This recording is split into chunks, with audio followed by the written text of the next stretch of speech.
এই ভুলগুলো করলে আপনাদের খামারের একটা পাখিও টিকবে না, মানে আপনি খামার শুরু করার আগেই শেষ হয়ে যাবে। আসসালামু আলাইকুম বন্ধুরা, আমি নাইমুল ইসলাম। আপনারা দেখছেন নাইমের পোষা প্রাণী ইউটিউব চ্যানেল। প্রথমত, পাখি কেনার আগে সাবধান।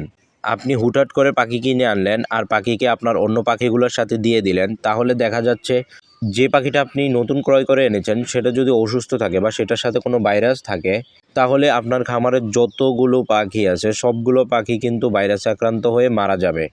দ্বিতীয়ত, আপনাকে লক্ষ্য রাখতে হবে পাখির বুক শুকিয়ে যাচ্ছে কিনা। পাখির বুক শুকিয়ে যাওয়া কিন্তু মারাত্মক একটি অসুখ। অনেক সময় পাখির ডায়রিয়া হওয়ার কারণে পাখির বুক শুকিয়ে যায়, পানি শূন্যতার কারণেও পাখির বুক শুকিয়ে যায়।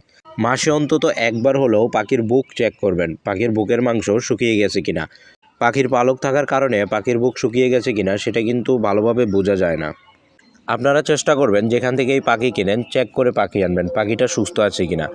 অসুস্থ পাখি আনা থেকে বিরত থাকুন। তারপর যে কথাটা সেটা হচ্ছে খাঁচা সবসময় পরিষ্কার রাখার চেষ্টা করবেন।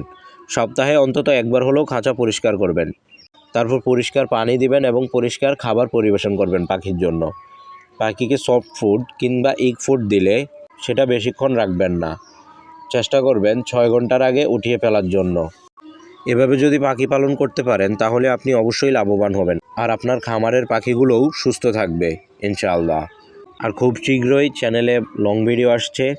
যারা চ্যানেলে নতুন আছেন প্লিজ চ্যানেলটিকে সাবস্ক্রাইব করে পাশেই থাকুন আর ভিডিওতে লাইক দিতে ভুলবেন না। ধন্যবাদ সবাইকে। আল্লাহ হাফেজ।